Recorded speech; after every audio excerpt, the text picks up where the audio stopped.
Interfacing of 8K × 8 data RAM.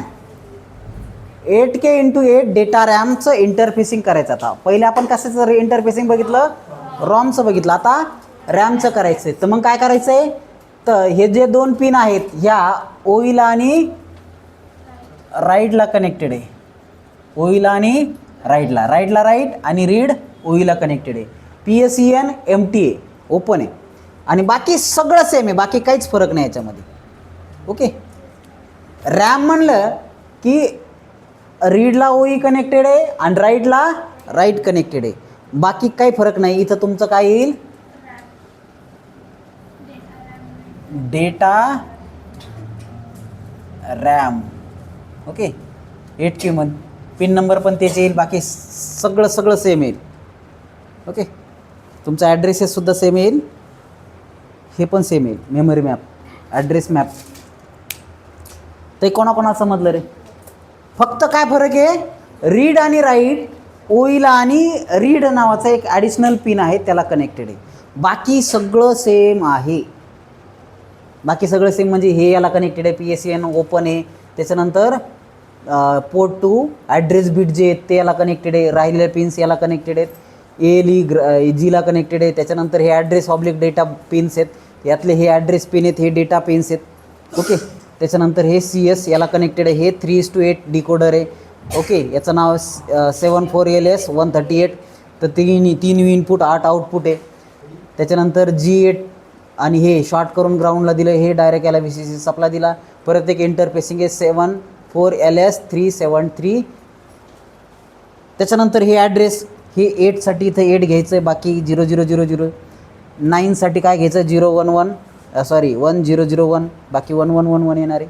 तर हे address map आहे, हे डेटा रॅमसाठी. कशासाठी आहे, डेटा रॅमसाठी. रॉम आणि रॅमचा फरक समजला. आता बघा आपल्याला पुढचा पार्ट बघायचा आहे, interfacing of 2K 8 bit RAM. आता 2K म्हणलं का, 2K कितीला कनेक्टेड आहे, 10ला कनेक्टेड आहे. तुम्ही ते बघा ना, पहिल्या लिस्टमध्ये तुम्हाला दिलं 11ला कनेक्टेड आहे. 2K 11ला कनेक्टेड आहे. 2K 11ला आहे आणि हे कितीला आहे, 8K कितीला आहे, 13ला आहे. मग 0 जर कन्सिडर केलं तर ते 1ने मागं घ्या, 12ला कनेक्ट केला. ओके. तर 1ने मागं घ्या, A0ची लाईन आपण कन्सिडर करत असतो, लाईन नंबर A0. तर इथं 1ने मागं घ्या म्हणजे किती येईल, 10 येईल. ओके. तर हे पहा, रीड आणि राईट कशाला कनेक्टेड आहे, ओईला आणि राईटला कनेक्टेड आहे. तर हे इथं काय रे, 2KB data RAM, 2KB data RAM. इथं काय कनेक्ट केलं आहे, 2KB डेटा रॅम. तर रीड राईट याला कनेक्टेड म्हणजे हे काय आहे, डेटा रॅम आहे. रॅम म्हणलं का हे 2 पिन्स आल्यात पहा, रॅम म्हणलं का ह्या 2 पिन आल्यात.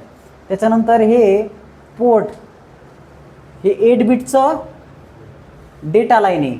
किती बिटची, ॲड्रेस बस आहे, सॉरी डेटा बस आहे, 8 बिट ॲड्रेस बस आहे. तर त्यातलं 8 to 10 किती पिन कनेक्टेड आहेत, 3 पिन कनेक्टेड आहेत. किती, 3, म्हणजे P0 to P7 मधल्या 3च पिन कनेक्टेड आहेत. बाकी पिन 11, 12 या पद्धतीने कनेक्टेड आहे. 13, 14, 15 अशा पद्धतीने इथं कनेक्टेड आहे. परत 3:8 हे काय आहे, डिकोडरच आहे. आणि त्याच्यानंतर हे CSला कनेक्टेड आहे, हे पण CSलाच कनेक्टेड आहे. याच्यामध्ये काय फरक नाही. बाकी हे काय रे, ॲड्रेस अँड डेटा बस. तर यातलं हे काय आहे, ॲड्रेस आहे. त्याच्यानंतर हे काय आहे, डेटा आहे. आणि त्याच्यानंतर हे 2KB डेटा रॅम आहे, हे 2KB डेटा रॅम आहे. तर ह्या पद्धतीने कनेक्टेड आहे. हे परत याला इकडं पुढं, हे परत याला पुढं, हे याला परत पुढं कनेक्टेड आहे. आणि तुम्ही ॲड्रेस मॅप जर करता तर ॲड्रेस मॅप सेमच येणार आहे दोन्हीचं. तर 900H297FF, तर 97FF हे अशा पद्धतीने येईल आणि 900H हे अशा पद्धतीने येईल. ओके. दोन्हीसाठी सेमच आहे. हा प्रश्न 6 मार्काला विचारला जाऊ शकतो. ओके. महत्त्वाचा आहे. रॅम आणि रॉम हे दोन्ही समजलं तुम्हाला, कोणाकोणा समजलं आहे, काहीच अडचण नाही ना. फक्त एवढा फरक आहे तेवढा, आणि हे पिनचा फरक आहे. पिनचा फरक इथं तुम्हाला कनेक्ट करायचं. ओके, सो ड्रॉ दिस.